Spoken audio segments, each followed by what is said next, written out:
Tenemos adaptaciones de las plantas a ser transportadas por las corrientes de agua, por las crecidas, por las lluvias, incluso por la nieve. La lenga, que es Nothofagus pumilio, empieza a soltar sus frutos cuando se inician las primeras nevadas. Y luego esas semillas van quedando cubiertas luego por las posteriores nevadas, y cuando se inicia el deshielo, ese agua de deshielo que se va formando arrastra las semillas.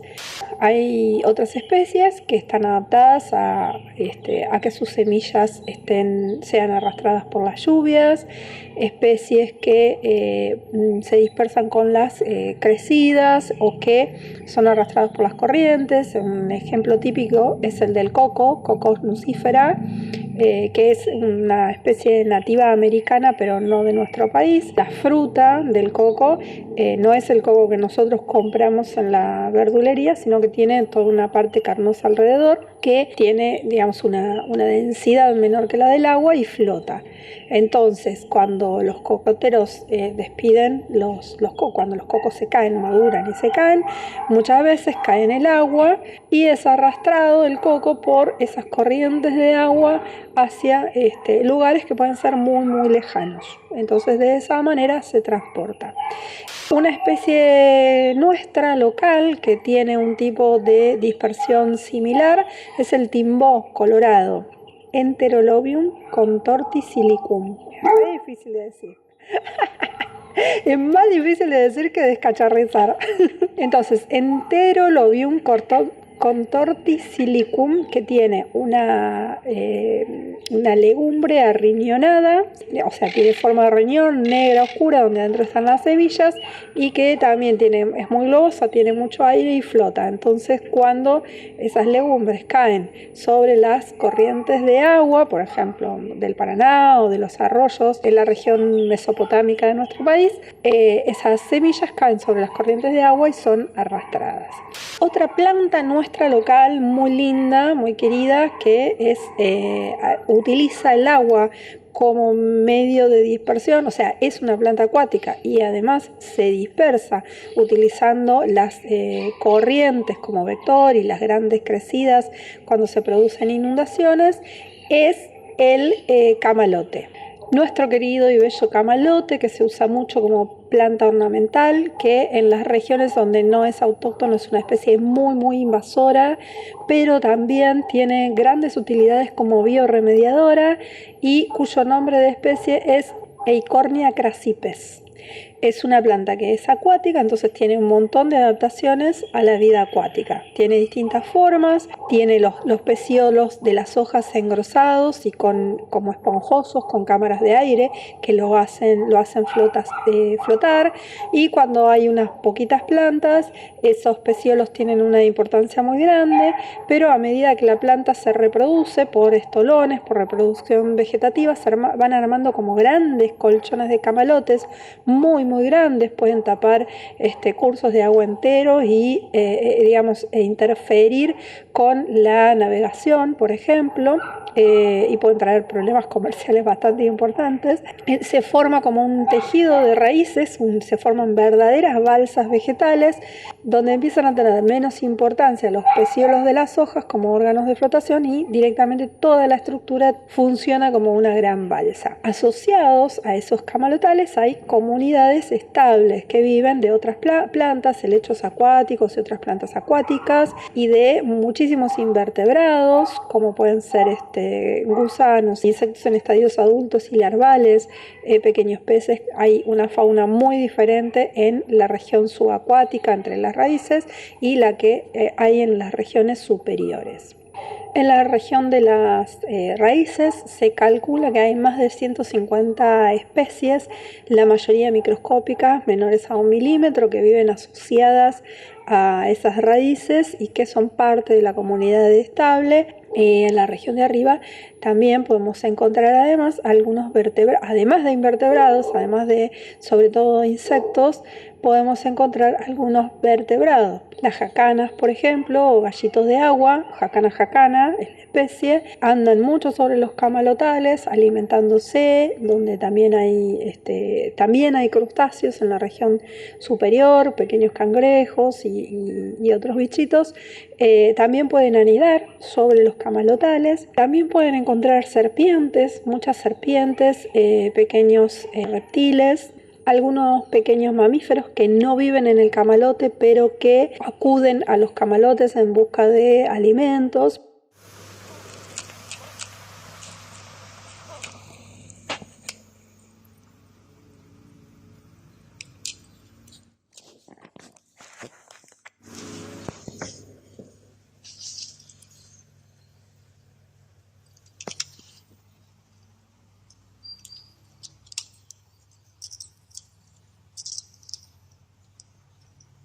Y muy ocasionalmente, en camalotales muy grandes y de manera un poco extraordinaria, se pueden llegar a encontrar animales de porte mayor.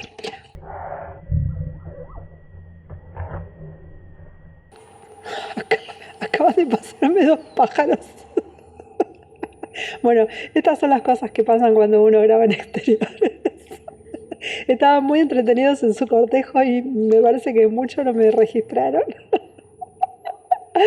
Bueno, entonces muy ocasionalmente se pueden registrar algunos casos de animales de mayor porte, como por ejemplo yacarés o lobitos de río.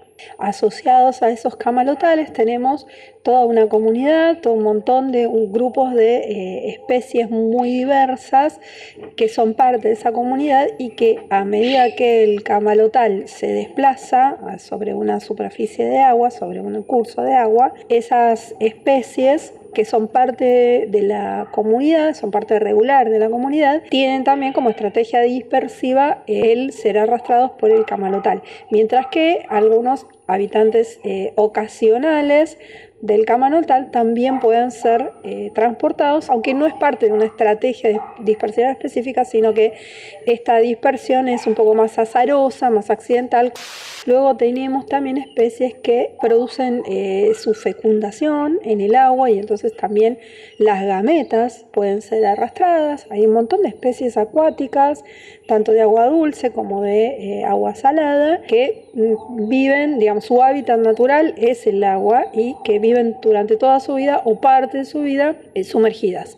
Los peces, muchas de las especies tienen fecundación externa, esto quiere decir que desovan en el agua y los huevos son fecundados en el agua. La fecundación no ocurre dentro del cuerpo de la hembra. Al ser liberadas al agua, las gametas pueden ser arrastradas por las corrientes y llevadas a lugares lejanos del lugar de la puesta.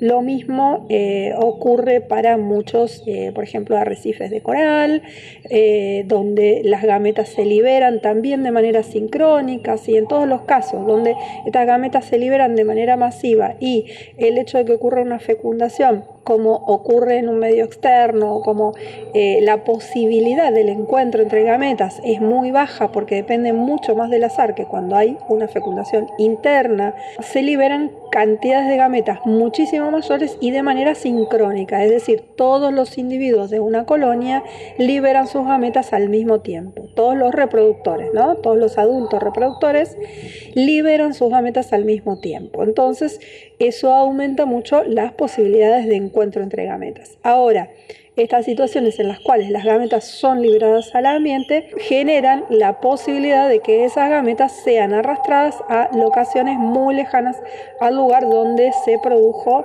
el desove. Muchas plantas, corales y organismos subacuáticos tienen ciclos de vida también bastante complejos, con larvas móviles, sobre todo los organismos que son sésiles, suelen tener estadios larvales, juveniles, móviles, que son fases dispersivas dispersivas. O sea, hay momentos del ciclo de vida donde alguno de esas fases del organismo tiene una capacidad dispersiva, tiene flagelos, tiene estructuras natatorias, etc. Y posibilidades de adherirse a un nuevo sustrato en un lugar más lejano, en otra localidad diferente de donde estaban los progenitores. Entonces eso también son estrategias dispersivas de los tipos de organismos sésiles. Las ranas tienen estadios juveniles acuáticos, mientras que los adultos pueden pasar gran parte de su vida fuera del agua, pero desovan en el agua y los huevos pueden ser arrastrados y los renacuajos se van a desarrollar inicialmente en el agua, entonces también van a tener esa posibilidad de dispersarse, de ser arrastrados por las corrientes. Muchas especies que crecen en las selvas en galería, es decir, en las regiones selváticas que crecen en las márgenes de los cursos de agua, y que la comunidad de esas selvas en galería tiene una composición de especies diferente. Muchas de esas especies que crecen sobre los márgenes de agua tienen estrategias dispersivas que incluyen o bien este tipo de frutos flotantes o bien formas de reproducción vegetativa donde es normal que se produzcan arrastres de estolones, rizomas, etcétera, ¿sí? Partes vegetativas de la planta que luego en las nuevas localidades pueden desarrollar raíces y desarrollar una nueva planta, un nuevo clon, porque va a ser genéticamente idéntico al no haber pasado por un evento de reproducción sexual, ¿sí? La reproducción vegetativa produce clones, individuos genéticamente idénticos. Nosotros no tenemos arrecifes de coral, pero tenemos a Macrocystis, que es un alga que crece en las regiones más frías del planeta. Es decir, lo vamos a encontrar en los mares del norte y en los mares del sur. Y nosotros tenemos Macrocystis pirífera en nuestros mares más australes. Estas Macrocystis son algas gigantes, muy, muy, muy grandes, que tienen unas estructuras flotantes. Entonces eso tiene unas estructuras tipo hojas y unos pequeños flotadores, que es lo que le da el nombre de piríferas, ¿sí? Como peritas, que permiten que esas algas, por más grandes que sean, se desarrollan de una forma que semeja al de una planta erguida, ¿sí? Pueden flotar y entonces, si bien están adheridas al sustrato, pueden llegar hasta la superficie. Dentro de las comunidades de Macrocystis pirífera también hay, se forman comunidades muy, muy complejas con montones de organismos de especies diferentes, muy diversas y muy ricas, súper interesantes también para ir a bucear. Podemos ir a bucear a nuestras costas de Tierra del Fuego, por ejemplo, y a observar unos bosques maravillosos de Macrocystis pirífera. En estas comunidades de Macrocystis, conocidas como huirales en nuestra región, en otros lugares se llaman kelps, imagínense. Nosotros vamos a decirles huirales, ¿verdad?